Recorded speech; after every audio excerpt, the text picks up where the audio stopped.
এলিনা, তোর মতো বেঈমান ছেলেদের জন্য আমি এখন আমার জীবনে কাউকে সহ্য করতে পারি না।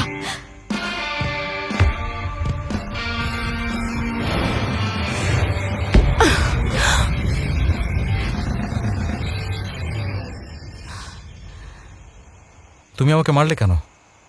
কি ভেবেছিস মেয়েদের অনুভূতি নিয়ে খেলার এত শখ?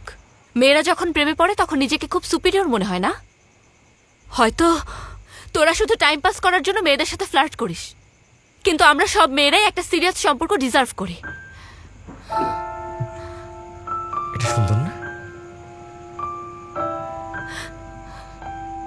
জানিস, বুকটা ফেটে যায় শুধুমাত্র তোদের মতো কিছু পশুর কারণে।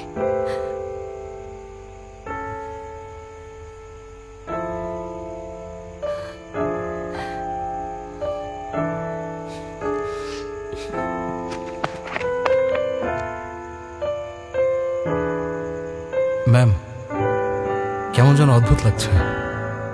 কেমন লাগছে? আমি ওর চোখের পানি মুছতে চাচ্ছিলাম, ওর মাথায় হাত বোলাতে চাচ্ছিলাম। এই অনুভূতিটা হলো সহানুভূতি।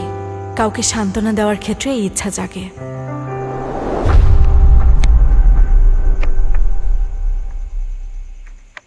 এলিনা, কি হয়েছে আমাকে একটু বলবি প্লিজ? গতকাল আমি ওকে আরেকটা মেয়েকে কিস করতে দেখেছিলাম। কি?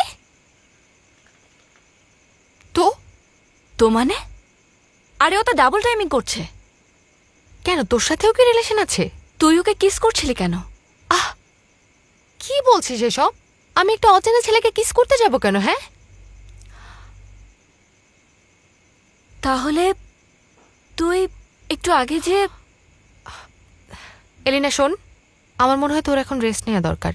চল আমরা রুমে যাই, রেস্ট নিবি। পৃথিবী আমার জন্য থেমে থাকবে না। আমার যতই খারাপ লাগুক না কেন, কিছুই চেঞ্জ হবে না।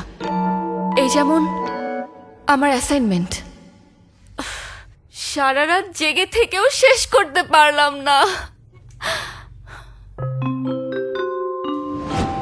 তুই ওকে কিস করছিলি কেন?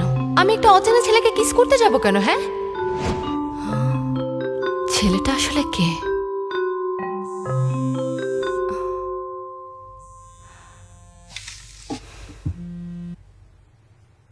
হ্যালো, বল। এলিনা, তোর প্রেম করা উচিত। আমি তোর ভালোর জন্যই বলছি। আমাকে নিয়ে তোর এতটা মাথা না ঘামালেও চলবে, আমি নিজের খেয়াল রাখতে পারি। জাস্ট একবার, বেচারা তোর ছবি দেখে পাগল হয়ে গেছে। 5 দিন ধরে কিছু মুখেও নেয়নি। প্লিজ ওর সাথে একবার লাঞ্চ কর। শোন, আমি এমন কারোর সাথে প্রেম করতে চাই না যে চেহারা দেখেই পাগল হয়ে যায়। ফোন রাখ, আমি অ্যাসাইনমেন্ট নিয়ে ব্যস্ত। ও, অ্যাসাইনমেন্টটা আমি স্লাইড বানিয়ে দেবো, দরকার হলে প্রেজেন্টেশনও করে দেবো। কি বললি? তুই না তখন আমাকে বলেছিলি তোর নাকি সময় হবে না? বলেছিলাম, কিন্তু এখন মনে হচ্ছে পারবো। আমার উপর ছেড়ে দে। মাঝে মাঝে আমি খুব অবাক হই, মানুষ এমনটা কেন করে। হ্যালো, কথা বলছিস না কেন? ওর সাথে একবার লাঞ্চ কর না।